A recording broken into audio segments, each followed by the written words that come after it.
제2주 구세사에 나타난 성모님의 역할. 제3일 은총을 중개해 주시는 성모님. 처음 나오는 성경 말씀 함께 읽어보겠습니다. 디모데 1서 2장 5절. 하나님은 한 분이시고 하나님과 사람 사이의 중개자도 한 분이시니 사랑하신 그리스도 예수님이십니다. 모세가 백성을 위하여 드린 중재 기도를 들으시고 주님께서는 당신 백성에게 내리시려던 무엇을 거두셨습니까? 재앙을 거두셨다. 예수님께서는 제자들과 함께 최후의 만찬을 마친 후에 누구와 누구를 위하여 성부께 간구하셨습니까? 제자들과 또 제자들이 말을 듣고 예수님을 믿을 사람들을 위해서, 그러니까 우리들을 위해서도 간구하신 거예요. 성모님께서는 잔치 도중에 포도주가 떨어지자 잔치집의 딱한 사정을 누구에게 알려주었습니까? 예수님께. 사도행전 1장 14절. 그들은 모두 여러 여자와 예수님의 어머니와 그분의 형제들과 함께 한 마음으로 기도했다. 교회 헌장 69항. 모든 그리스도 신도들은 성천주의 모친이시며 사람들의 어머니이신 성모님께 간절한 기도를 바쳐야 하겠다. 당신 기도로서 모든 민족들로 하여금 유일한 하느님의 백성을 이루고 지극히 거룩하신 불가분의 성삼께 영광을 드리도록 성자께 전구하시기를 간구해야 하겠다. 하느님과 사람 사이의 유일한 중재자는 예수 그리스도 한 분뿐이십니다. 그런데 성모님께서는 우리와 예수님 사이에서 은총을 정구해 주시는 중개자입니다. 1. 중재 기도의 전통.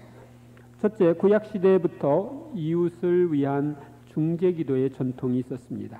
아브라함은 롯이 살고 있는 소돔과 고모라를 파멸시키지 않도록 기도했고, 모세는 시나이산 아래에서 우상 숭배에 빠져 있는 백성에게 재앙을 거둬달라고 기도했습니다. 또 구약시대의 사제들은 백성들에게 복을 빌어주는 기도를 했고, 에즈라와 백성들은 자신들의 잘못과 조상들의 죄를 고백하며 용서해달라고 기도했습니다. 에스테르는 단식을 하면서 자기 민족을 구원해 주시도록 기도했고, 예레미야 예언자를 비롯한 여러 예언자들이 자기 백성을 위해 기도했습니다.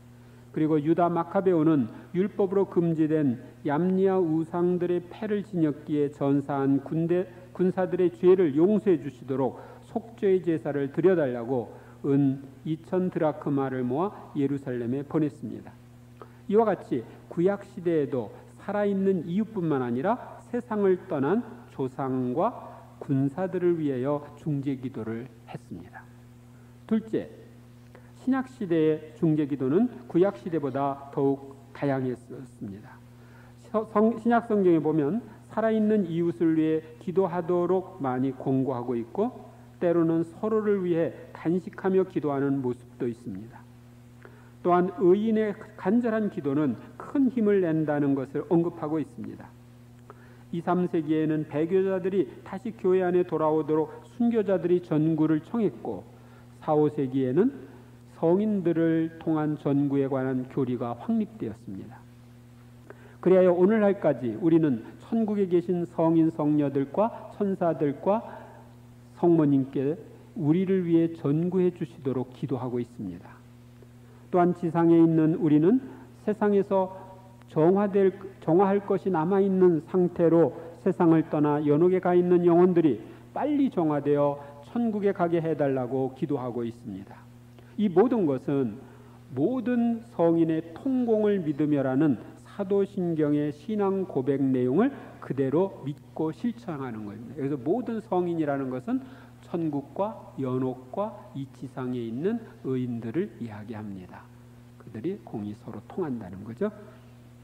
공로를 서로 주고받을 수 있다는 거예요. 모든 성인의 통공을 믿는다는 건. 셋째, 이웃을 위한 중재기도는 그리스도의 사제직에 참여하는 행위입니다.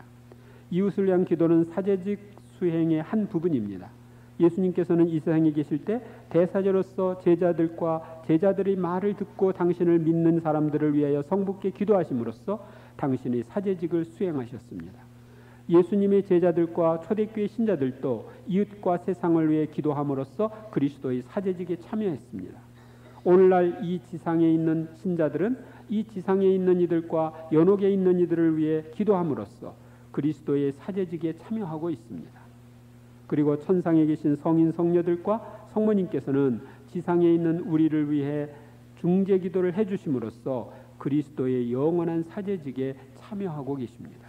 그러니까 사제라고 하는 것, 사제직이라는 것은 다른 이들을 위해서 기도하는 역할, 희생을 바치는 역할을 하는 것입니다. 복자 알베리온의 마리아님께서는 예나 지금이나 당신 아들 곁에서 우리를 위하여 끊임없이 전구해 주십니다. 이 성모님을 통한 중재기도의 전통, 첫째, 성모님은 기도의 모범이신 분이십니다. 전승에 의하면 성모님께서는 3살 때 성전에 봉헌되어 15세경까지 성전에서 다른 동정녀들과 함께 살면서 기도에 잠기는 생활을 했다고 합니다. 그리고 여러 학자들과 성인들은 성모님께서 나자렛에서 기도하실 때 가브리엘 천사가 방문하여 구세주의 잉태 소식을 전했을 것이라고 합니다. 성모님께서 기도를 생활화하셨다는 것은 엘리사벳의 칭송을 듣고 즉시 하느님을 찬양하는 기도인 마리아의 노래를 바쳤다는 사실을 통해 알 수 있습니다.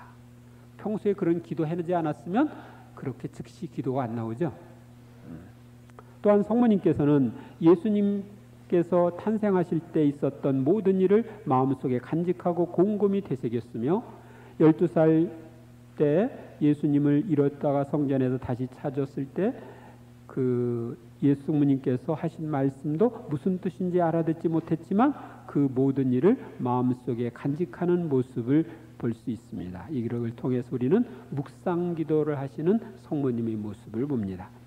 성모님께서는 카나의 혼인잔치에서 아들 예수님의 중재기도를 하는 예수님께 중재기도하는 모습을 보여줍니다. 술이 떨어졌다고 알려주는 거죠. 그리고 오순절 성령 강림을 위해 사도들과 함께 기도에 전념하는 모습을 통해서 우리는 또 사도들을 위해 중재기도하는 모습을 보여줍니다. 몽표의 성 루도비코, 마리아님의 간청이라면 언제나 들어주시는 예수님께서는 마리아님을 통해서 가련한 죄인들에게 은총과 자비를 베푸신다. 둘째, 성모님의 중재기도는 놀라운 효과가 있음을 성경은 말합니다. 카나의 혼인잔치에서 예수님께서 베푸신 첫 기적은 성모님의 중재로 이루어졌습니다. 우리는 여기서 매우 적극적인 모습으로 기적의 중재 역할을 하시는 성모님을 볼 수 있습니다. 또한 성모님의 중재 기도가 얼마나 큰 효과가 있는지를 알 수 있습니다. 성모님께서 예수님께 포도주가 떨어졌다고 알렸을 때 여인이시여 저에게 무엇을 바라십니까? 아직 저희 때가 오지 않았습니다 하신 예수님께서 당신의 때를 변경하여 기적을 행하신 것입니다. 아직 때가 오지 않았는데 성모님 부탁으로 하신 거예요. 이렇게 성모님의 정구는 주님의 때를 변경시키기까지 합니다. 사도행전을 보면 성령님의 짝이신 성모님께서 제자들과 함께 성령 강림을 위해 기도하셨고 오순절에 성령께서 내리셨음을 알려줍니다. 또한 누가복음은 성모님께서 엘리사벳을 방문하셨을 때 엘리사벳과 태중의 아기가 성령을 가득히 받았다는 것을 알려줍니다. 이렇게 성모님께서 함께 기도해 주시거나 함께 하셨을 때 하느님의 은총이 풍성히 내리는 것을 성경이 증거하고 있습니다. 성 빈첸시오. 오 만일 마리아 그가 그 기도에 의해서 세계를 받쳐주지 않았더라면 세계는 훨씬 오래전에 무너져 버렸을 것이다.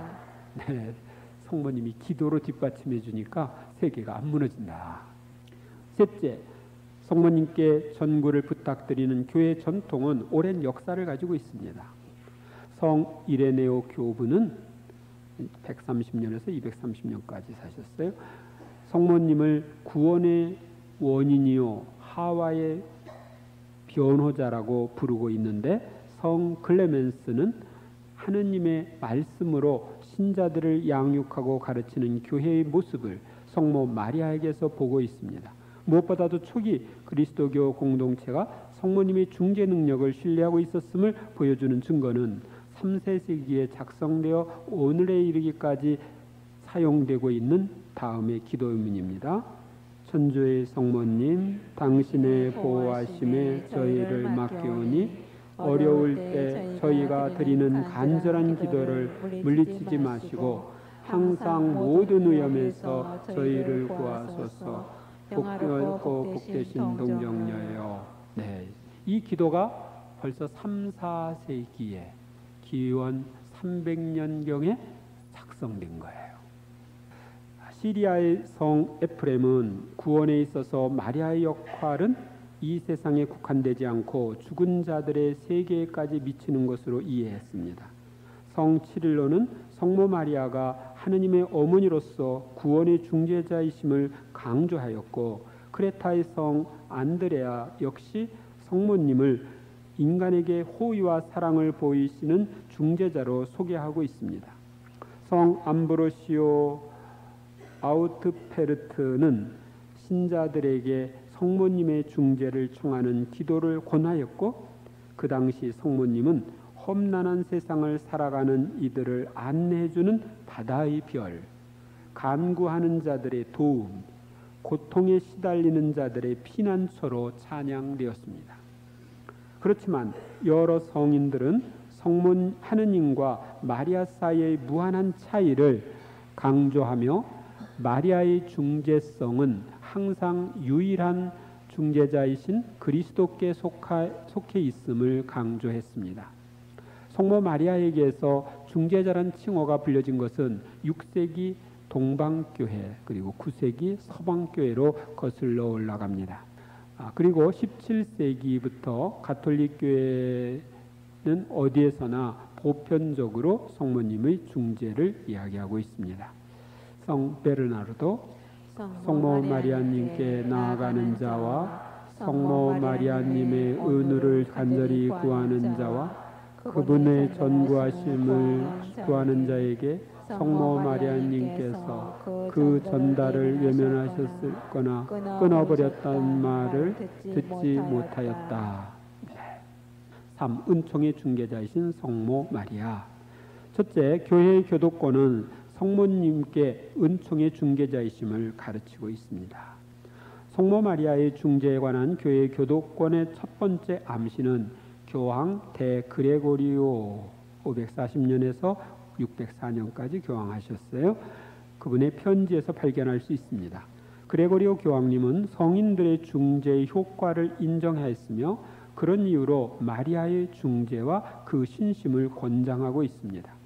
그리고 교황 보니파시오 9세와 베네딕토 14세, 비오 9세, 레오 13세, 비오 10세, 비오 11세, 비오 12세의 회칙에서도 성모님께서 은총의 중개자이심을 언급하고 있습니다.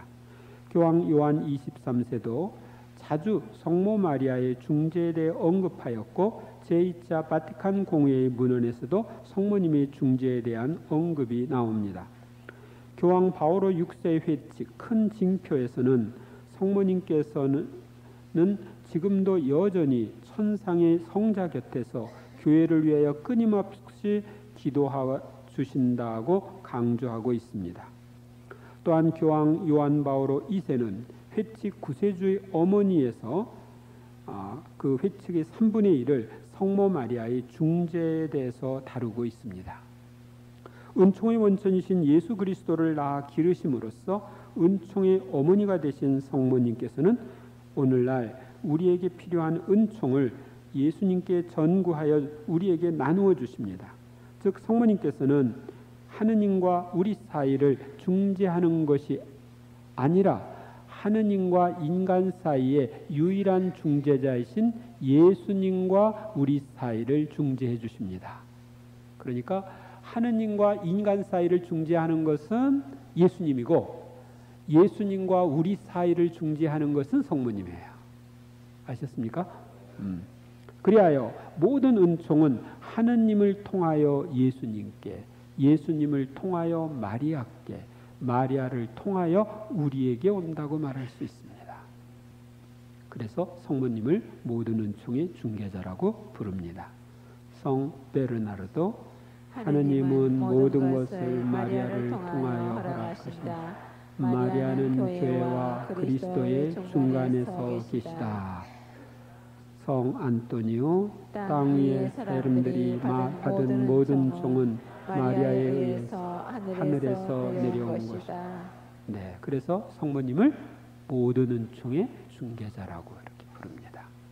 둘째, 성모님께서 은총의 중개자가 되시는 근거를 살펴봅시다. 먼저 강생의 신비에서 볼 때 성모님은 하느님과 인간 사이를 연결시키는 중개 역할을 하셨습니다. 즉 하느님이신 분이 사람이 되시어 이 세상에 오실 때 중개 역할을 하신 것입니다.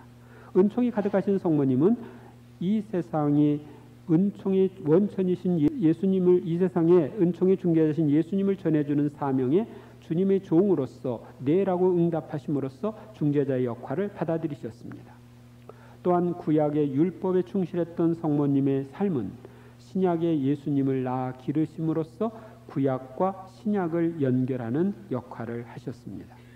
이렇게 구세사에 있어서 성모님의 역할 자체가 중개자의 역할입니다. 다음으로 성모님께서 예수님과 우리 사이에서 중개자가 되시는 근거는 성모님과 예수님의 친밀한 일치입니다. 성모님께서는 누구보다도 예수님과 친밀하게 일치되어 있으며 예수님의 뜻을 잘 아십니다. 또한 참 인간이시기에 우리의 처지를 잘 아십니다. 따라서 예수님과 우리 사이에서 최적의 중재자가 되실 수 있으십니다. 양쪽을 다 아시니까. 아울러 은총이 가득하신 성모님은 하느님이신 예수님과 죄 많은 인간 사이의 중간 입장에 계심으로 중개자가 되실 수 있으십니다. 그리고 성모님께서는 그리스도 신비체의 머리이신 그리스도와 그 지체인 우리의 어머니가 되심으로 은총의 중개자가 되실 수 있으십니다. 가정에서 어머니의 역할은 주로 자녀에게 필요한 것을 분배하여 주는 것입니다. 성모님은 예수님에 의해 우리 어머니가 되셨기에 예수님이 마련하신 구원의 은총을 우리에게 나누어주는 역할을 하고 있는 것입니다. 성 보나벤투라, 태양과 지구 사이에 위치한 달이 태양으로부터 받은 것을 지구에 전해주는 것처럼 하느님이신 예수님과 인간 사이에 놓여있는 마리아도 은총의 하늘에서 내려온 힘을 받아 이것을 땅 위에서 생활하는 우리에게 쏟아주시는 것이다. 셋째, 성모님께서는 당신의 발현을 통해 은총의 중개자이심을 보여주셨습니다. 1830년 성모님께서는 성녀 카타리나 라브레 수녀님에게 오늘날 우리가 기적의 패라고 이렇게 하는 거기에 있는 모습으로 발현하셨습니다. 즉 성모님의 손에서 빛이 나오고 성모님 둘레에 광채에 오 원죄없이 되신 마리아님 당신께 달아드는 저희를 위하여 빌어주소서라는 글씨가 새겨져 있었습니다. 그리고 성모님께서는 손에서 나오는 이 빛들은 나에게 은총을 구하는 사람들이 받을 은총을 상징하고 있다고 말씀하셨습니다. 이는 성모님께서 은총의 중개자이심을 알려주는 발현입니다. 또한 성모님께서 발현하신 여러 곳에서 기적적인 치유나 많은 죄인들의 회개가 일어나고 있는 것은 성모님께서 은총의 중개자이심을 알려줍니다. 성 베르나르도, 성모님을 통하여 은총을 구하십시오. 성모님을 통하여 반드시 받을 것입니다. 넷째, 성모님께서 은총의 중개자시라는 가르침을 올바로 이해해야 합니다. 시에나의 성 베르나르도는 나는 마리아에게서 모든 은총에 관한 합법적인 권한을 부여받았다고 주저없이 말할 수 있다. 마리아는 당신 손을 통하여 은총을 나누신다고 했습니다. 레오 13세 교황님께서는 하느님의 뜻에 따라 주님이 주시는 모든 은총의 거의 대부분은 마리아를 통하여 우리에게 내리는 것이다 했습니다. 이런 가르침에 의하면 하느님께서 피조물에게 허락하시는 모든 은총은 성모 마리아를 언급하지 않든 보편적으로 마리아의 중재에 의해 허락됩니다. 이건 무슨 얘기냐면 성모 마리아에 대해서 언급하든 안 하든 마리아를 통해서 이루어진다는 것이다.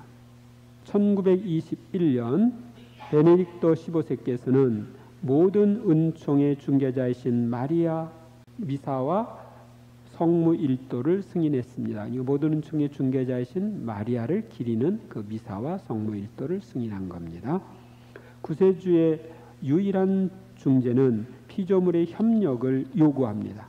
따라서 천사들과 성인들, 신약의 사제들도 2차적인 의미에서 중재자라고 부를 수 있는데요. 성모 마리아는 최고의 중재자라고 부릅니다. 그러나 이 중재자의 명칭은 유일한 중재자신 그리스도의 지위와 효능을 조금도 더하거나 빼지 않는다는 의미로 알아들어야 합니다. 성모 마리아의 중재자 역할은 어떤 필연성에 기인한 것이 아니라 하느님의 호의에 기인하는 것이며 그리스도의 넘치는 공로에서 흘러나오는 것이므로 그리스도의 중재 역할에 근거를 두고 거기에 속하며 거기에 전적으로 힘을 얻는다는 것이 교회의 가르침입니다. 그리고 성모님의 역할은 우리를 위해 기도하는 것이고 예수님을 앞질러 은총을 중개하지 않으며 하느님이 원하시는 뜻 이상을 원하지 않는다고 생각해야 합니다. 성모님께서는 하느님의 뜻에 맞는 것만 청하시고 하느님께서 행하시는 모든 것을 원하시기에 하느님이신 예수님께서는 성모님께서 원하시는 것을 행하십니다. 성 베르나르도 하느님은 우리들이 마리아의 손을 통하지 않으면 아무것도 얻을 수 없도록 안배하셨다. 네, 하느님은 우리들이 마리아의 손을 통하지 않으면 아무것도 얻을 수 없도록 안배하셨다. 저는 이 성모님이 은총의 중개자라는 것을 의심했습니다. 은총의 중개자는 조금 그래도 이해를 하겠는데 모든 은총의 중개자라는 말은 마음에 잘 안 들어왔어요. 그러다가 신학교에서 체험이 있었습니다. 제가 그 다리가 아팠었는데 다리가 보통은 아프더라도 하루 저녁 자고 나면 괜찮은데 그때는 며칠 동안 아팠어요. 그런데 그때 제가 성모님이 은총의 중개자인 걸 의심하고 있었던 때거든요. 며칠 안 나와서 이제 그날도 저녁에 묵주의 기도를 하는데 우리는 이제 묵주의 기도를 마당을 운동장을 왔다 갔다 하면서 묵주의 기도를 해요. 몇 사람들이 같이. 그러는데 제가 묵주의 기도를 할 때 그런 생각을 했어요. 이 묵주의 기도를 하는 동안에 제 다리가 나으면 성모님이 모든 은총의 중개자라는 걸 믿겠습니다. 그때 그런 의심을 가지고 있었기 때문에. 그런데 일단 하고 아픈 거 나았나? 보니까 안 나았고 2단, 3단 해도 안 났어요. 그냥 안 낫는가 보다. 그런데 5단 마치고 신학교 계단, 성당 계단을 올라가는데 다리가 안 아픈 거예요. 내가 이거 최면 걸렸나? 그런데 미사 그러니까 이제 올라가서 저녁 기도 끝나고 다시 내려오면서 다리를 보니까 안 아파. 그 아픈 다리로만 또 계단을 올라냈어요. 깨금져 가지고. 그래도 괜찮아. 그걸 통해서 성모님이 모든 은총의 중개자라는 것을 알려주셨어요. 여러분들한테도 그렇게 하라는 건 아니고 저는 그때 그런 의심이 있었기 때문에 의심을 해소해 주기 위해서 그런 은총을 베풀어 주신 거예요. 제4일 우리를 예수님께로 이끄시는 성모님. 로마서 11장 29절. 하느님 은사와 소명은 해철해될 수 없는 것이기 때문입니다.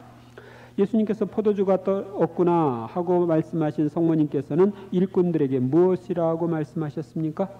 무엇이든지 그가 시키는 대로 하여라. 동방박사들은 누구와 함께 있는 아기 예수님을 보고 땅에 엎드려 경배드렸습니까? 그리고 무엇과 무엇을 예물로 바쳤습니까? 어머니와 함께 있는 아기를 보고서 예배드렸죠. 그리고 보물상자를 열어서 황금과 유향과 모략을 예물로 드렸습니다.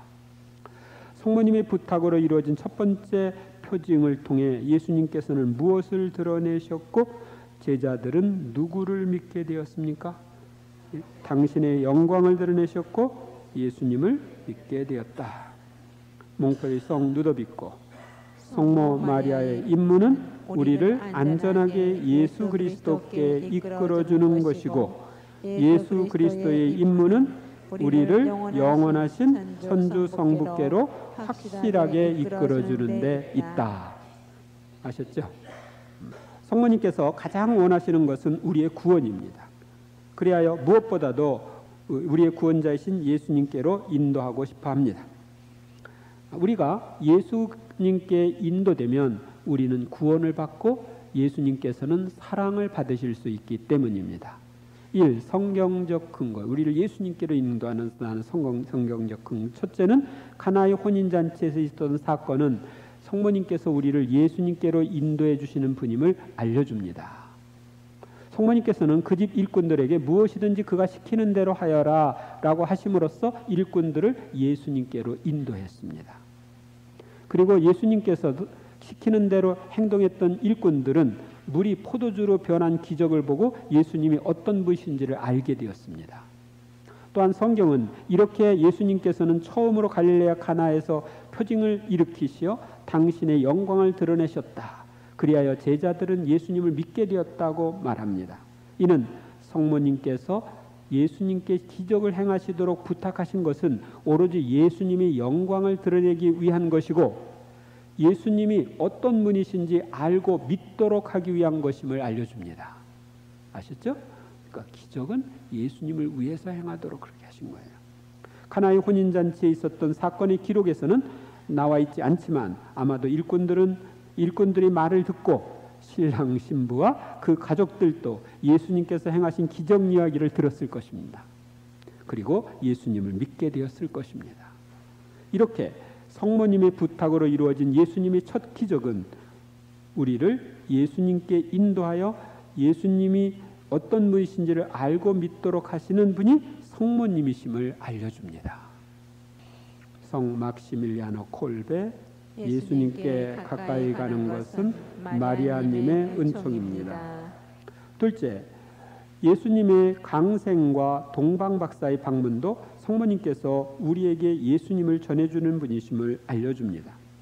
성모님께서 이 세상에 예수님을 전해 낳아주신 것 자체가 최고의 사도직을 수행하신 것입니다. 예수님을 낳아주는 것보다 더 큰 일이 없죠. 성모님께서는 예수님을 세상에 한 번 주신 것으로 끝나는 것이 아니라 오늘날도 우리 각 사람 안에 예수님이 탄생하도록 전구해 주시는 분이십니다. 또한 성모님과 예수님은 늘 함께 계시기에 성모님을 찾으면 성모님과 함께 계신 예수님을 만날 수 있고 예수님을 찾으면 예수님과 함께 계신 성모님을 만날 수 있습니다. 그리하여 동방박사의 방문 이야기를 보면 동방박사들은 그 집에 들어가 어머니 마리아와 함께 있는 아기를 보고 땅에 엎드려 경배하였다고 합니다. 이는 성모님의 역할이 아들 예수님을 우리에게 전해주는 역할, 우리를 예수님께로 인도하는 역할임을 알려줍니다. 성 베드로 율리아노 예마르 마리아님은 온갖 보화의 창고이다. 마리아님이 간직하는 이는 예수 그리스도의 자체이시며 당신이 주시는 이도 예수 그리스도님 자체이시다. 네. 셋째, 성모님께서는 자신은 숨고 예수님만이 드러나길 원하시는 분이시고 예수님께서 드러나도록 증언하신 분이십니다. 예수님께서는 12살 때 종교상으로 성년이 되어 예루살렘 성전에서 학자들과 토론하며 하느님을 증언하는 율법 교사로 등장합니다. 그러나 그 후부터 성모님은 아들에게 자리를 양보하고 자신의 모습을 감추십니다. 성경에 성모님이 모습을 감춘 이유는 예수님께서 드러나도록 하시기 위한 것이었습니다. 또한 성모님께서는 앞에서 살펴본 것처럼 누가복음 사가에게서 사가에게 예수님의 어린 시절에 대한 이야기를 해 주심으로써 예수님을 증언하신 분이십니다. 만일 성모님께서 말씀하시지 않았다면 누가는 누구에게서 예수님이 어린 시절에 대한 이야기를 들었겠습니까? 넷째, 십자가 사건 자체가 성모님께서 당신의 아들 예수님을 우리에게 내어주는 분이심을 알려줍니다. 성모님께서는 십자가 아래서 당신 아들을 희생제물로 봉헌하는데 동의하시고 함께 고난을 겪으셨습니다. 성모님께서 당신 아들을 내어주신 것은 우리를 당신 아들에게로 인도하시기 위한 것입니다. 따라서 우리는 예수님을 믿고 따를 때 그분이 바로 성모님의 아드님이시고 성모님은 우리의 구원을 위하여 아들을 희생제물로 내어주셨다는 것을 기억해야 합니다. 이 교회의 가르침, 교회의 많은 성인들과 교황님들은 성모님이 우리를 예수님께로 인도해 주시는 분이고 우리의 구원을 위해 일해 주시는 분임을 가르쳤습니다. 첫째, 성 베르나르도는 대림절 강론에서 성모님께 다음과 같이 기도하였습니다.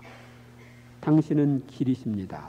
이 길을 통해 구세주께서 오셨습니다.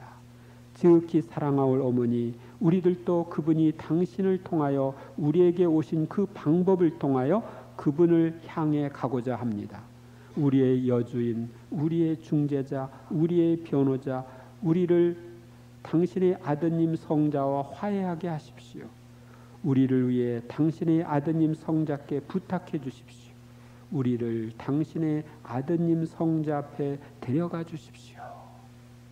복자 마르첼로 샴파냐 마리아님을 통하여 모든 것을 예수님께로, 예수님을 위하여 모든 것을 마리아께. 네.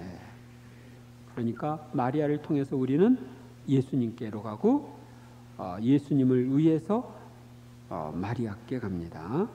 둘째, 몽포르의 성 루도비코는 다음과 같이 가르쳤습니다. 성모 마리아의 임무는 우리를 안전하게 예수 그리스도께 이끌어주는 것이고 예수 그리스도의 임무는 우리를 영원하신 천주 성부께로 확실하게 이끌어주는 데 있다. 또한 성 루도비코는 마리아는 성령의 매우 순수한 걸작품이다. 마리아를 세상에 주신 이유는 사람들의 마음을 예수 그리스도께 더 잘 끌기 위해서이다. 이렇게 말씀하셨습니다. 셋째, 성 비오 10세 교황님께서는 회칙 그날에서 다음과 같이 말씀하십니다. 인간을 예수 그리스도와 일치시키고 그분을 통해서 우리가 성인이 되고 완전하게 하느님의 흠없는 양자가 되는 은혜를 얻는데 마리아보다 더 확실하고 빠른 길은 없다. 세상에서 성모님만큼 예수님을 아는 이는 없고 그분만큼 예수님을 우리 누구에게라도 잘 알릴 수 있는 훌륭한 지도자나 스승도 없다. 그래서 인간을 예수님과 하느님께로 일치시키는데도 성모님을 능가할 만한 이는 아무도 없다. 인정하십니까? 넷째, 레오 13세 교황님께서는 1891년 9월 22일 회칙 10월에서 다음과 같이 가르치셨습니다. 결과적으로 진실로 힘있게 말할 수 있는 것은 하느님의 배려로 그리스도의 은총의 거대한 보완은 예수 그리스도를 통하여 은총과 진리가 온다는 것을 알고 있듯이 마리아를 통하지 않는다면 전해받을 수 없다는 것이다. 그것은 성자를 통하지 않는다면 지극히 높으신 성부께 갈 수 없는 것과 같이 아무도 그분의 어머니를 통하지 않고서는 그리스도에게 가까이 갈 수 없는 것과 같다. 위에서 살펴본 것처럼 거룩하신 동정녀 마리아는 우리 주님이 우리에게 오시기 위하여 사용하신 수단인데 우리가 주님께로 가기 위해서 써야 할 수단이기도 합니다. 하늘의 올림을 받으신 성모님께서는 당신의 중재를 통하여 구원을 위한 봉사를 계속하고 계십니다. 따라서 우리는 교회의 가르침대로 성모 마리아를 통하여 주님이신 예수님께 나아가도록 힘써야 합니다. 오늘날 대부분의 성당 마당에 성모님 상이 모셔져 있고 성당 안에 예수님이 모셔진 감실이 있습니다. 이는 성모님께서 우리를 맞이하여 예수님께로 인도해 주시는 분이라는 것과 우리가 성모님을 통하여 예수님께로 나아간다는 사실을 보여주는 것입니다. 그런데 사람들은 그걸 잘 몰라요. 그래서 밖에 있는 성모님 상만 보고 천주교를 마리아 믿는교라고 착각을 해요. 그런데 밖에 있는 분이 높아요? 집안에 있는 분이 높아요? 집안에 있는 분이 높죠? 예수님은 집안에 계세요. 성 안셀모 성모님께서 돌아보지 않는 사람은 그 영혼을 구하지 못할 것이니 만일 자기 영혼을 구하기를 힘쓰지 않고 또 성모님의 도우심을 구하지도 않으면 이는 그릇된 일이다. 구원받기를 원하는 사람은 성모님의 도우심을 청해야 한다. 아시겠습니까? 구원받기를 원하는 성모님의 도우심을 청하라. 3. 성모님의 발현. 성모님께서 발현하시는 목적은 우리를 예수님께로 인도하기 위해서입니다. 첫째, 성모님께서 1531년에 멕시코에서 발현하시어 무수한 사람들을 예수님께로 인도했습니다. 성모님께서는 오늘날 멕시코 시티 근교에 있는 테페악산이라는 작은 야산에서 1531년 12월 9일과 10일에 아즈텍 인디언인 후안 디에꼬에게 발현하셔서 그곳에 성당을 지으라는 말을 주교님께 전하라고 했습니다. 이 후안 디에꼬는 지금 성인품에 올랐습니다. 그리고 세 번째 발현에서 주교님이 요청대로 발현을 입증할 표적을 주시기로 약속하시고 12월 12일 네 번째 발현에서는 추운 겨울에 산 위에 피어있는 장미꽃을 후안 디에꼬의 만또에 담아가서 주교님께 드리라고 했습니다. 후안 디에꼬가 주교님 앞에서 장미꽃을 드리려고 만또를 펼쳤을 때 거칠어서 그림을 그리기 어려운 망토에 발현하신 성모님의 모습이 새겨져 있었습니다. 이 초상화의 공식 명칭은 과달루페의 평생 동정녀 성 마리아인데 과달루페란 돌뱀을 초부수다는 뜻입니다.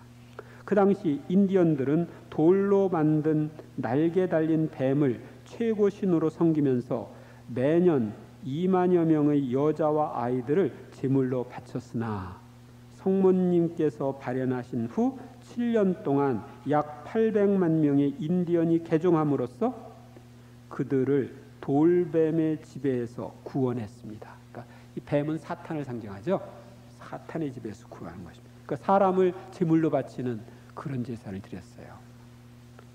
성모님의 발현은 이 7년 동안 800만 명의 인디언을 예수님께 인도한 거예요.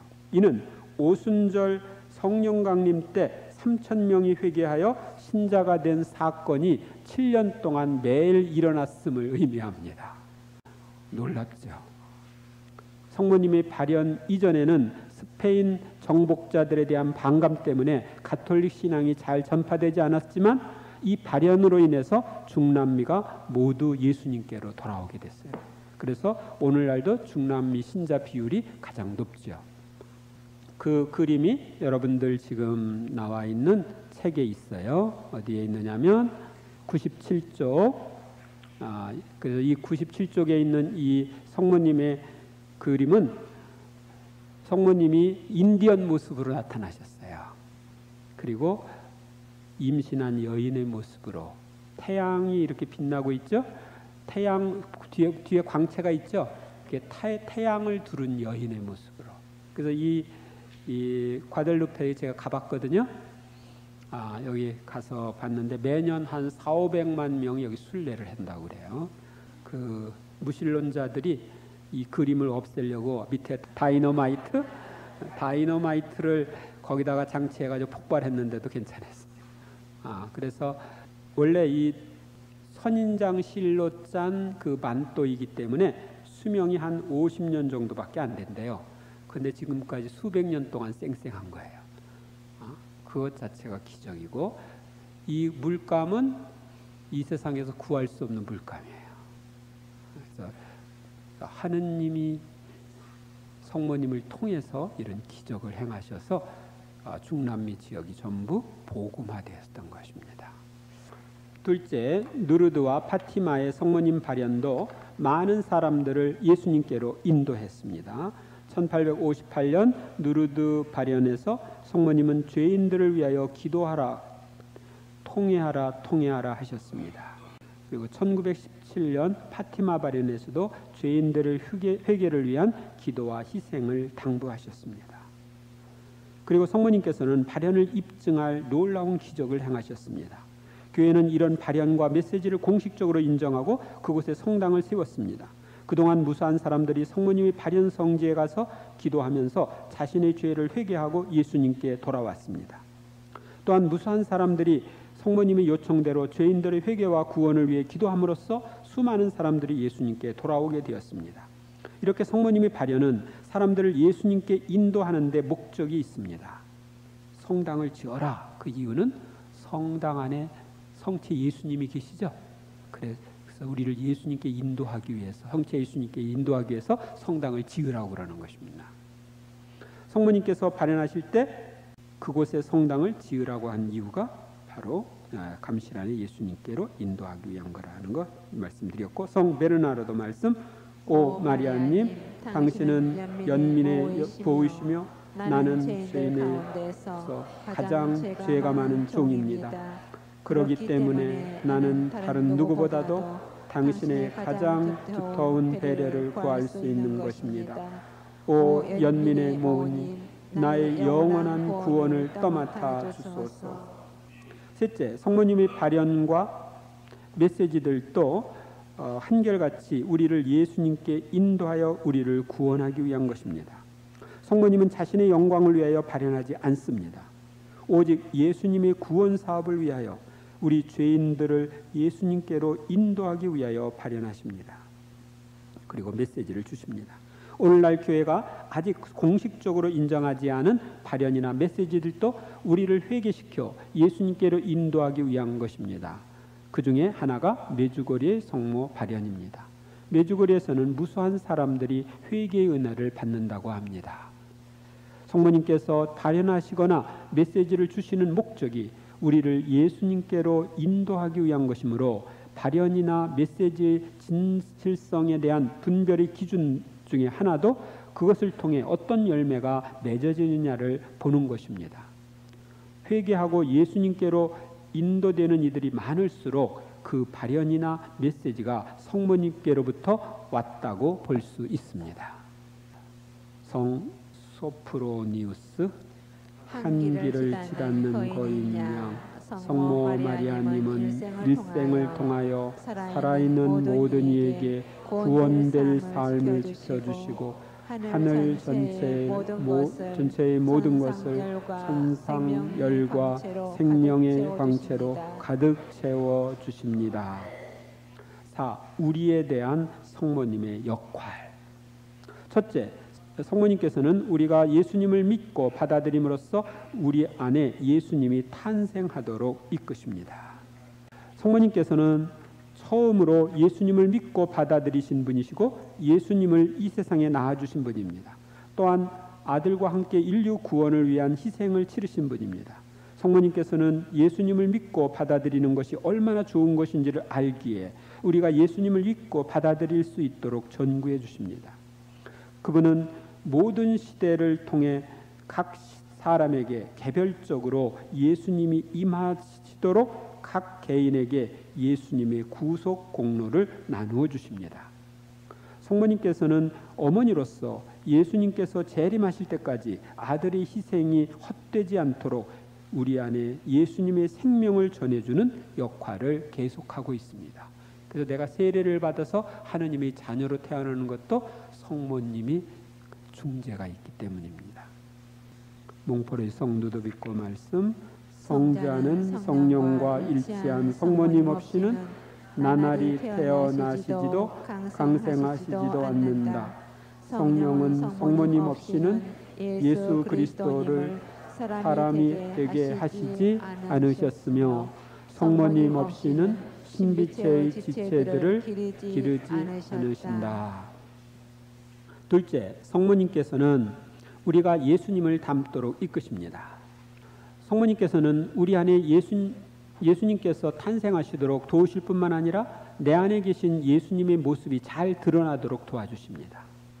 내가 아기 예수님처럼 어머니이신 성모님께 나를 맡기고 성모님과 함께 생활할 때 나는 거룩해지고 예수님을 닮게 됩니다. 성경에 보면 성모님의 엘리사벳 방문을 통해 어머니 태중에 있던 요한의 원죄가 씻어지고 성령으로 가득한 것을 볼 수 있습니다. 이는 교회가 성사를 통해 우리의 죄를 씻어주고 성령으로 채우는 역할과 같습니다. 따라서 성모님께서는 교회의 어머니로서 준성사적 역할을 하신 것입니다. 오늘날도 성모님께서는 우리가 점점 더 정화되고 점점 더 성령으로 충만해지도록 도와주십니다. 교황 바오로 6세 우리는 천주의 성모를 둘째 하와로 또 교회의 어머니로 믿으며 하늘에서 그리스도의 지체들에게 대하여 어머니의 임무를 수행하고 계시며 구원된 사람들 마음속에 천상 생명을 낳아주시고 더해 주시는데 힘쓰고 계심을 믿나이다. 셋째, 성모님께서는 우리를 천국의 예수님께로 인도하십니다. 성모님께서 우리가 지상에 있을 때 예수님을 믿고 예수님을 닮도록 도우시는 목적은 우리를 천국의 예수님께로 인도하기 위해서입니다. 성모님께서는 당신 아드님의 형제들이 지상 여정에서 고통 중에 있는 것을 돌보시어 행복한 고향으로 인도해 주십니다. 그러므로 우리는 임종을 맞이하는 이들과 이미 세상을 떠나 연옥에 있는 이들을 위해서도 성모님의 도우심을 청해야 합니다. 아울러 사랑하는 사람을 잃고 애통하는 이들을 위해서도 성모님의 전구를 통한 위로를 빌어야 합니다. 성모님께서는 당신께 도움을 청하는 이들은 물론 자신이 성모님의 자녀라는 사실을 깨닫지 못하는 사람들에게까지도 가까이 계시면서 끊임없이 효과적인 전구를 해주십니다. 성모님께서는 하늘과 땅에 있는 만물이 그리스도 안에 하나가 될 때까지 우리의 구원을 위한 봉사를 계속하실 것입니다. 전례 기도문 전능하신 하느님 평생 동정이시며 복되신 천주의 모친 마리아의 중재로 저희를 보호하시고 영원한 삶으로 이끌어 주소서. 제5일 우리의 원수인 사탄의 세력을 꺾으시는 성모님, 나는 너를 여자와 원수가 되게 하리라. 내 후손을 여자의 후손과 원수가 되게 하리라. 너는 그 발꿈치를 물려고 하다가 도리어 여자의 후손에게 머리를 밟히리라. 네, 시간이 없어가지고 시간 관계로 문제는 생략 다 못할 것 같아요. 사탄의 세력들은 타락한 천사들로서 가장 사악한 인간보다 더 사악한 존재들입니다. 인류를 죄로 유인한 사탄은 성모님과 원수 관계이며 성모님께서는 사탄의 세력을 꺾으시는 분이십니다. 우리도 성모님과 함께 생활할 때 사탄과의 싸움에서 승리할 수 있습니다. 그러면 이를 사탄의 세력이란, 첫째, 사탄의 세력은 타락한 천사들이 무리로서 가장 사악한 세력입니다. 가장 빛나는 천사인 루치펠은 하느님처럼 되고 싶은 교만한 마음에서 하느님께 불순종하고 반란을 일으켰어요.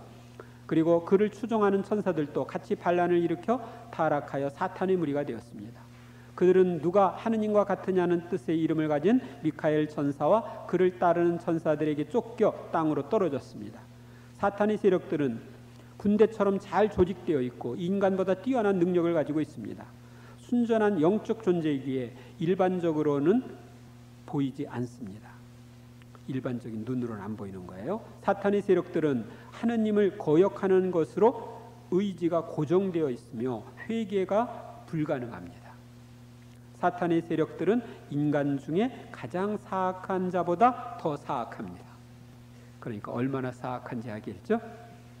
둘째, 사탄의 세력은 인류의 첫 조상을 죄로 유인했고 오늘날도 전 인류를 죄로 유인하고 있습니다. 사탄은 자신보다 못하게 창조된 인간이 하늘나라를 차지하리라는 것을 알고 첫 인류의 조상인 아담과 하와를 유혹하여 죄를 짓게 했습니다. 그래야 천국에 가는 길이 막혔습니다. 그러나 하느님께서는 자비하셔서 첫 조상을 죄로 유인한 뱀의 머리를 밟을 하와의 후손을 약속하셨습니다. 그리고 약속하신 대로 뱀의 머리를 밟을 하와의 후손인 성모 마리아와 구세주 예수님을 보내주셨습니다. 그리하여 우리가 구세주 예수님을 믿고 따름으로써 천국에 갈 수 있는 길이 다시 열렸습니다. 그러나 사탄의 세력들은 오늘날도 우리를 죄로 유인함으로써 천국에 가는 길을 방해하고 있습니다. 셋째, 우리의 구원을 방해하는 사탄의 세력은 예수님에 의해 이미 패망했습니다.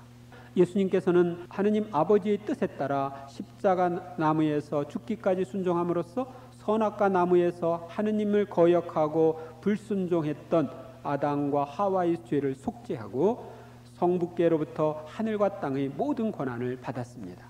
그리하여 선악과 나무에서 승리한 사탄은 십자나무에서 패망했습니다. 예수님은 하늘과 땅의 모든 권한을 받으셨기에 예수님을 구원자로 믿고 따르는 사람들은 누구나 죄와 사탄의 영향에서 구원되어 천국에 갈 수 있게 되었습니다. 십자나무에서 승리한 예수님을 믿고 따르는 사람들은 아직도 예수님이 구세주이심을 모르고 사탄의 영향 속에 있는 이들에게 예수님을 전하여 구원을 받도록 해야 합니다. 이는 십자나무에서 이루어진 승리를 현재화시켜 모든 권한을 가지신 예수님의 이름으로 사탄을 무장해제시키고 쫓아내는 것입니다. 그리고 이런 일을 하는 총사령관의 역할을 하시는 분이 성모님이십니다. 몽포르의 성 누더비코 모든 악령들에 대한 마리아의 권세는 특히 마지막 시대의 현적에 드러날 것이다. 이 성모님과 사탄의 관계, 첫째, 성모님과 사탄은 하느님께서 맺어주신 원수 관계입니다. 하와를 죄로 유인한 뱀에게 하느님께서는 나는 너를 여자와 원수가 되게 하리라, 내 후손을 여자의 후손과 원수가 되게 하리라고 하셨습니다. 이는 성모님과 사탄이 하느님께서 맺어주신 원수 관계임을 알려주는 말씀입니다. 여기서 여자는 하와를 가리키는 동시에 제2의 하와인 성모 마리아를 가리키고 여인의 후손도 하와의 후손인 마리아와 마리아에게서 탄생하신 예수님을 가리킵니다. 사탄은 성모님을 가장 싫어합니다. 왜냐하면 자신이 타락하기 이전에는 가장 빛나는 천사로서 피조물 중에 으뜸이었는데 지금은 그 자리를 성모님께서 차지하고 계시기 때문입니다. 또한 천사들보다도 못하게 창조된 인간에게, 그것도 자신이 죄로 유인하여 타락시킨 여자의 후손에게 자신이 머리를 밟히는 것을 교만한 사탄은 받아들일 수가 없어서 길이길이 날뜁니다. 그리고 하느님의 말씀대로 자신이 언제 머리를 밟힐지 모르는 공포 속에 살아가고 있습니다. 그리하여 사탄은 성모 마리아를 가장 싫어하고 미워하며 성모 신심이 전파되는 걸 적극적으로 방해합니다. 그래서 아마 이 성모 신심 세미나 안 나온 사람도 방해받아서 안 나온 사람들이 많을 겁니다. 그리고 창세기 3장 15절에 나오는 여인의 후손은 제2의 하와인 성모님과 성모님이 낳으신 예수님을 가리키지만 더 넓은 의미로는 사탄과 싸우는 교회의 자녀이며 성모님의 자녀인 우리 모두를 가리킵니다. 따라서 사탄의 세력들은 우리의 전투 상대입니다.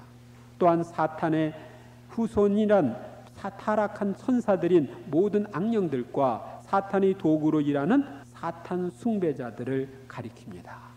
이 세상에는 사탄 숭배교라는 교도 있습니다. 아셨어요? 그리고 그 락 음악 같은 것에 보면 사탄을 숭배하는 가사나 사탄을 받아들이는 그런 가사들이 있어요. 그래서 조심해야 됩니다.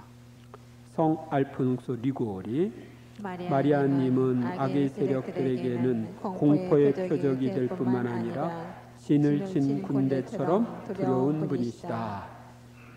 둘째, 성모님께서는 사탄의 세력을 쳐부수는 분이십니다. 너는 그 발꿈치를 물려가다가 도리어 여자의 후손에게 머리를 밟히리라의 이 말씀은 예수님과 성모님께 해당되는 말씀이라는 것을 앞에서 살펴보았습니다. 성모님께서는 하느님의 말씀에 순종하심으로써 하와의 불순종을 기호합받고 당신의 겸손으로 교만한 사탄의 머리를 짓밟으셨습니다. 성모님께서는 구세주 예수님의 강생을 받아들이는 순종과 아들을 십자가의 제물로 봉헌하는 희생을 통해 사탄의 머리를 짓밟으셨습니다. 예수님께서는 당신의 죽음과 부활로 하늘과 땅의 모든 권한을 받으셨기에 이 예수님의 왕권에 참여하는 성모님께서는 여왕으로서 언제든지 사탄의 머리를 짓밟을 권한을 가지고 계십니다. 그리하여 사탄의 세력들은 성모님을 가장 무서워합니다. 다음의 일화는 이를 잘 알려줍니다. 어느 날 악마가 씌워진 알비파의 한 사람이 성 도미니코에게 끌려왔습니다. 성 도미니코는 손에 들고 있던 묵주를 그의 목에 걸어주고 질문을 합니다. 천국의 성인들 가운데서 네가 가장 무서워하는 사람은 누구냐? 또 사람들로부터 가장 사랑받고 존경받고 있는 성인은 누구냐? 이 질문에 악마는 대답하지 않았습니다. 그래서 성 도미니코는 3번 성모님께 기도했습니다. 그러자 3번째 악마는 대답했습니다. 그리스도의 신자들이여 잘 들으시오. 성모님은 우리들의 악행과 교활의 어둠을 멸하는 태양이십니다. 우리들의 숨은 음모를 폭로하고 우리들의 악행을 분쇄하고 우리들의 유혹과 교활을 무력하게 만드는 분이십니다. 평생 성모님을 충실히 섬긴 사람들 중에 우리들과 함께 멸망한 자는 한 사람도 없다는 것을 우리들은 고백하지 않을 수 없습니다. 성모님이 삼위일체이신 하느님을 향하여 바친 단 하나의 한숨은 다른 모든 성인들이 바치는 일체의 기도와 소망과 희망을 하나로 합친 것보다 가치가 있습니다. 우리들은 천국의 모든 성인들을 하나로 합친 것보다도 성모님 한 분이 더 무섭습니다. 아셨어요? 네, 성모님이 어떤 분인지. 몽포르의 성 누더비코, 우리 성모님께서는 당신의 자녀들과 충실한 봉사자들을 보호하고 변호하신다. 성모님은 그들을 먼저 주시며 전열을 같은 군대처럼 그들을 엄호하신다. 셋째, 교회 역사상 성모님의 도움으로 이루어진 결정적 승리가 여러 차례 있었습니다. 먼저 살펴본 것처럼 돌뱀인 사탄을 숭배하는 사람들이 과달루페의 성모 발현으로 천주교 신자가 됐죠. 그래서 그 사탄이 패배했어요. 그리고 거기 이제 또 그 여러 가지 쭉 나오는데 그 내용은 집에 가서 읽어보세요. 역사적 사건이니까. 그 다음에 사탄과의 싸움에서 승리하려면 어떻게 해야 되느냐? 첫째, 사탄과의 싸움에서 승리하려면 성모님의 도움을 청해야 합니다. 예수님의 어머니신 성모님께서는 당신 아들의 메시아적 능력이 드러나 어려움에 처한 이들이 도움을 받고 죄와 악령들에게 짓눌린 사람들이 해방되길 원하십니다. 그리하여 우리가 도움을 청할 때 도와주십니다. 성모님께서는 죄에서 자유로우신 분이시기에 당신 자녀들이 죄를 단호히 끊어버리도록 도와줍니다. 또한 사탄의 머리를 밟은 성모님께서는 우리가 성령의 능력과 예수님의 이름으로 구마를 할 때 도움을 청하면 도와주십니다. 그리고 당신께 보호를 청하는 이들을 악령들의 공격으로부터 보호하는 역할을 하십니다. 거기서 복자 알베리온의 말씀, 유혹에 떨어지지 않으려면 마리아님께 부탁드리십시오. 악마는 마리아님을 피해서 도망칩니다. 그러면 격한 감정은 사라지고 잠잠해져서 영혼 안에 있는 태양을 향해 다시 돌아서게 됩니다. 네, 영혼 안에 있는 태양은 예수님이죠. 둘째, 사탄과의 싸움에서 승리하려면 성모님을 어머니로 받아들이고 성모님의 요청대로 살아야 합니다. 내가 성모님을 나의 어머니로 받아들이고 어머니께 모든 것을 맡기면 성모님께서는 나와 사탄과의 싸움에 개입할 수 있습니다. 내가 어머니이신 성모님과 친밀하게 지내면서 도움을 청하면 성모님께서 쉽게 도와주실 수 있습니다. 그리고 성모님의 요청대로 묵주의 기도를 많이 하고 교회에서 인정한 성모님의 메시지대로 생활한다면 성모님께서는 더 쉽게 나를 도와주실 수 있습니다. 그리하여 우리는 사탄의 공격을 쉽게 물리치고 오히려 사탄의 영향을 받고 있는 이들이 사탄의 영향에서 해방되도록 도울 수 있습니다. 셋째, 사탄과의 싸움에서 승리하려면 티 없이 깨끗하신 성모 신심이 결국 승리를 거둘 것을 믿으며 끝까지 투쟁해야 합니다. 성모 성심이, 신심이 아니라 성심인데 오자입니다. 성모님께서는 파티마에서 발현했을 때 결국 내 티 없는 성심이 승리할 것이라고 하셨습니다. 우리는 사탄의 세력과의 싸울 때마다 결국 예수 성심과 하나 되어 있는 성모 성심이 반드시 승리할 것을 믿어야 합니다. 그리고 승리할 때까지 투쟁해야 합니다. 그러면 사탄의 영향으로 형성된 악습에서 반드시 해방되고 사탄의 유혹과 방해도 쉽게 물리칠 수 있습니다. 성그라들이 동정녀 마리아님께서 뱀의 머리를 짓누르는 힘을 주시고 그분과 결합하는 영혼들에게는 죄를 쳐 이기게 하셨다. 네. 제6일 예언자이신 성모님, 이제부터 과연 모든 세대가 나를 행복하다 하리니 전능하신 분께서 나에게 큰 일을 하셨기 때문입니다. 누가복음 1장 48절 49절. 문제는 생략. 교회 역사를 통해서 살펴보면 예언자이신 성모님께서는 세계 도처에서 발현하시어 우리 구원에 필요한 말씀을 해주시고 우리를 도와주시는 분이십니다.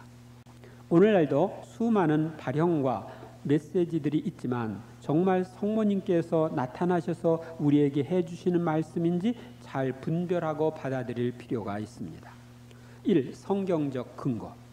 첫째, 성경은 하느님의 말씀을 받아 전하는 것을 예언이라고 합니다. 넘기셔서, 그런데 이제 그 하느님의 말씀을 받아 전하는 것이 예언입니다. 네, 둘째, 성령의 정배로서 성령으로 아들을 잉태하신 성모님께서는 엘리사벳을 방문했을 때 예언의 말씀을 하셨습니다. 성모님께서는 엘리사벳을 방문하셨을 때 그 노래를 하셨는데 거기에 보면 이제부터 과연 모든 세대가 나를 행복하다 하리라고 했죠. 그래서 지금 우리가 성모님이 복되시다고 행복하다고 고백하고 있죠. 이걸 미리 예언하신 거예요. 셋째, 성모님의 예언은 성취됐어요. 선생님을 배웠던 모태와 선생님께 젖을 먹인 가슴은 행복합니다. 그랬는데 우리가 지금 성모님을 행복한 분으로 고백하고 있죠. 2. 성모님의 발현과 메시지. 첫째, 성모님의 발현은 오랜 역사를 가지고 있습니다. 아주 먼 역사는 기원 270년 성 그레고리에게 성모님과 성 요한 사도가 발현한 기록이 있습니다. 그리고 그 여러 성인 성녀들에게 발현한 것이 그 역사 안에 다 나옵니다. 나온다고 하는 거 아시고 다 넘어가요. 집에 가서 읽으시는 거예요. 내가 그냥 넘기는 것은 시간이 많이 지났기 때문에 넘어가는 거니까. 둘째, 성모님께서 발현하시어 우리에게 주신 메시지는 주로 우리의 구원을 위한 내용입니다. 그 1531년에 아까 후안 디에고에게 발현하신 말씀을 읽어드리겠습니다. 나의 사랑을 받는 자여, 너는 내 말을 명심해 듣도록 하여라. 나는 하늘과 땅을 만드신 하느님의 어머니 성 마리아다. 나는 너희가 나의 사랑, 나의 자비, 나의 구원과 보호를 증거하기 위해 이곳에 하룻바삐 성당을 세우기를 바라고 있다. 나는 나를 사랑하고 믿으며 나의 도움을 청하는 지상의 모든 사람에게 자비의 어머니다.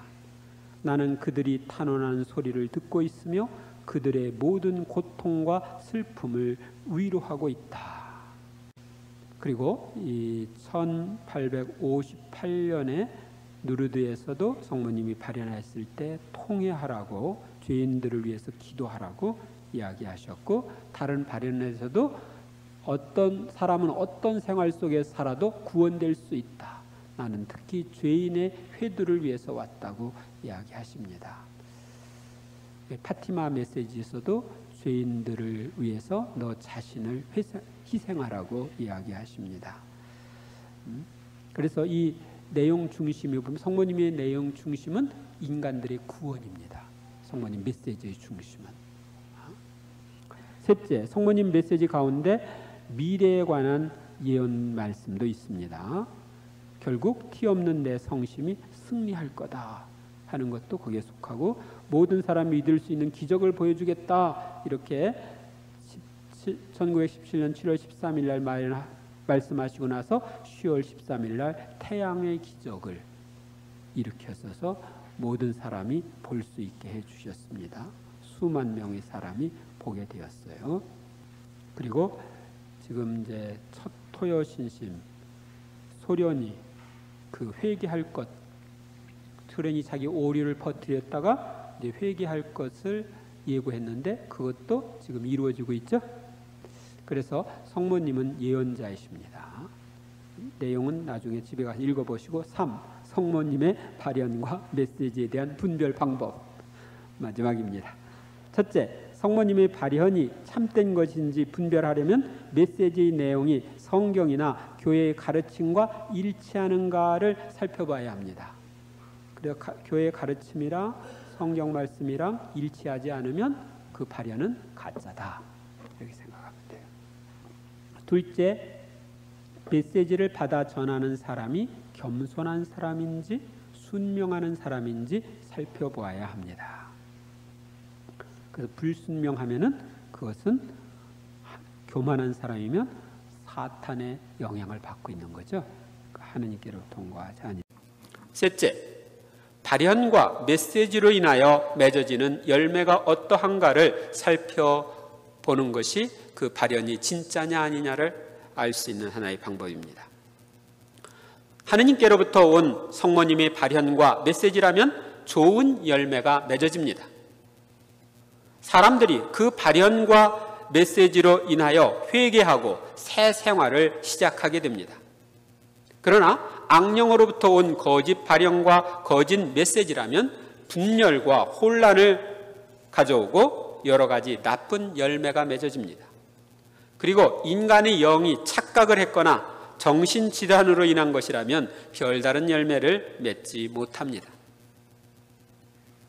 우리는 열매를 보고 나무를 안다는 주님의 말씀을 기억하면서 성모님이 발현과 메시지로 인하여 맺어지는 열매를 보고 그것이 어디에서 왔는지를 분별할 수 있는 것입니다. 넷째, 성모님의 발현 중에 교회가 인정한 발현들도 10여 개가 있는데요.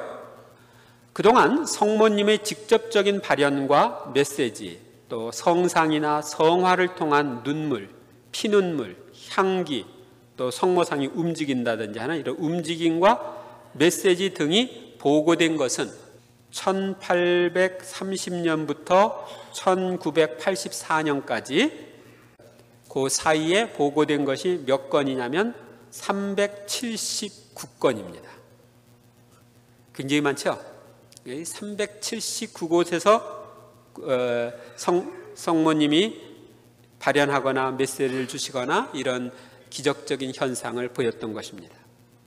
이런 발현들 중에는 소수 교구의 주교님으로부터 인정을 받은 발현도 있고, 교황청이 나중에 발현 목격자를 성인 품에 올리거나 성지순례를 권장하고 또 성모상에 금관을 씌워주는 대관식을 거행함으로써 간접적으로 승인하는 경우도 있고 일체 언급하지 않는 발현도 있습니다.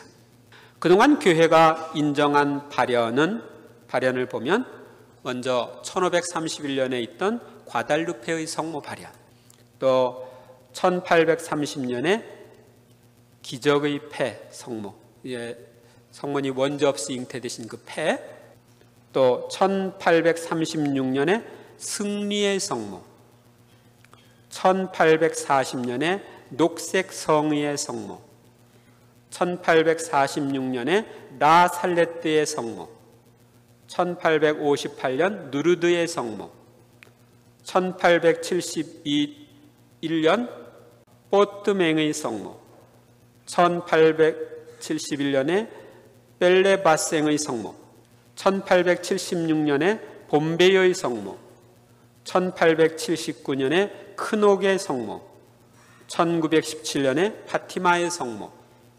1932년에서 33년에 보랭의 성모, 그 다음에 1933년에 바뇌의 성모, 그리고 1945년에서 59년까지 암스텔담의 성모, 그리고 1973년에서 1981년까지 있던 악기다의 성모 등이 교회가 인정하는 발현입니다.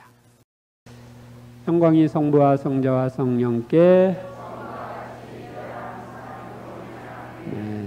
성부와 성자와 성령의 이름으로